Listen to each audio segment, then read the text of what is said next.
भाई सीमा पर हमारे देश के अनेकों जवान वीर हमारे देश की रक्षा करते हुए बलिदान होते हैं। उनके लिए दो चार लाइनें कहना चाहूँगा कि धन्य मोरे देश के जवनवा लड़े सिमवा पे तान सिनावा हो,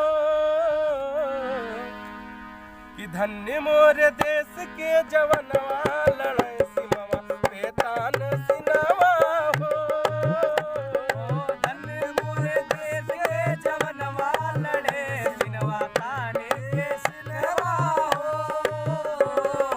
धन्य मोरे देश के जवनवा लड़े सिमवा पे तान सिनावा हो। धन्य मोरे देश के जवनवा लड़े सिनवा ताने के सिनवा हो।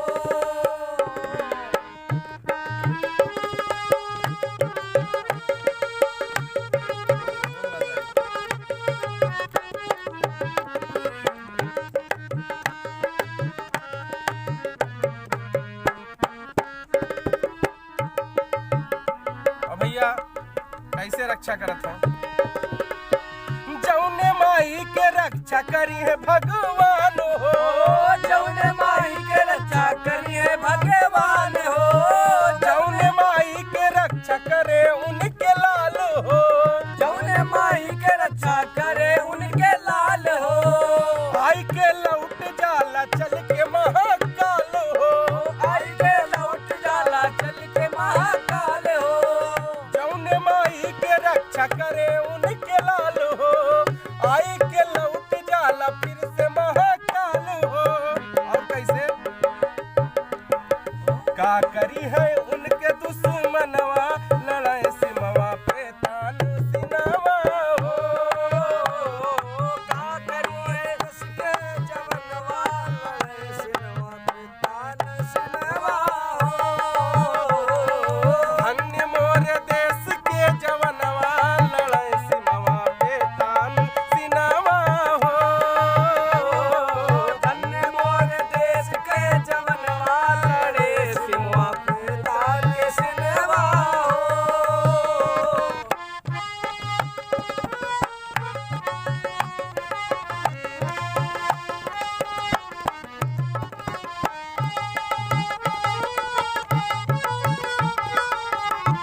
बाहर ना करो भैया।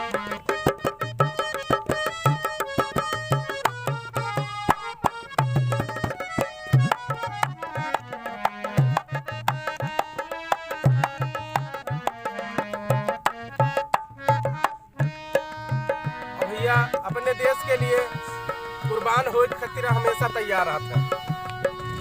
बांध का पनवा रहे तैयार हो। बांध का फनवा रहे तैयार हो। बांध का पनवा रहे तैयार हो। बांध का फनवा रहे तैयार हो। अपने तिरंगा खातिर दे दिया है जान हो। अपने तिरंगा खातिर दे दे है जान हो। अपने तिरंगा खातिर दे दे है जान हो। अपने तिरंगा खातिर दे दे है जान हो। और कैसे से जान से बढ़ के मोर बतनवा लड़ाई सिमवा पे तान सिनावा हो। धन्य मोरे देश के जवनवा लड़े सीना तान के सिनवा हो। धन्य मोरे देश के जवनवा लड़ाई सिमवा पे तान सिनावा हो। धन्य मोरे देश के जवनवा लड़े सिनवा पे तान सिनवा हो।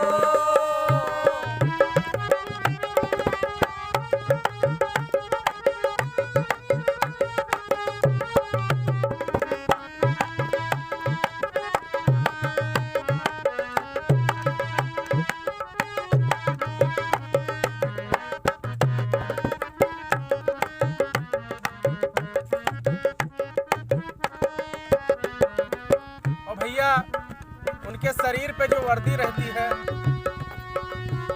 उस वर्दी को पहनकर वो अपने देश का जो नमक खाते हैं उसका कर्ज चुकाते हैं। कैसे?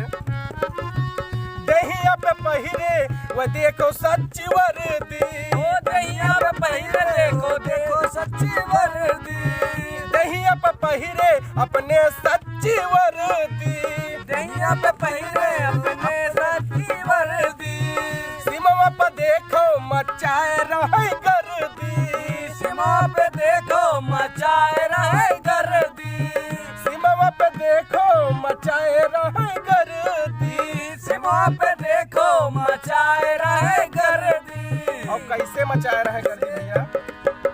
दुश्मन के लागे ना गियनवा लड़े सीमा पे तान सिनवा हो, धन्य मोरे देश के जवनवा लड़े सीमा पे तान सिनवा हो, अन्य मोर देश के जवनवा लड़े सीमा पे तान सिनवा हो, धन्य मोरे देश के जवनवा लड़े सीमा पे तान सिनवा हो।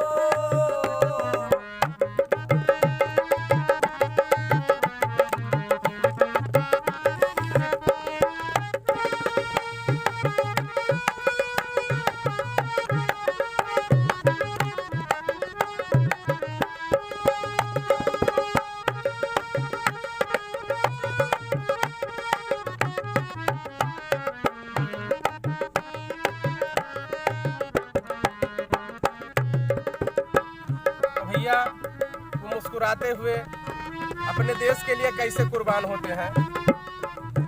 वठवा पे प्यार भर लीन मुस्कान हो, वठवा पे प्यार भर लीन मुस्कान हो, वठवा पे प्यार भर लीन मुस्कान हो, वठवा पे प्यार भर लीन मुस्कान हो, दुश्मन के ताई वह बाटे तूफान हो, दुश्मन के ताई ओए बाटे तूफान हो, दुश्मन के ताई वह बाटे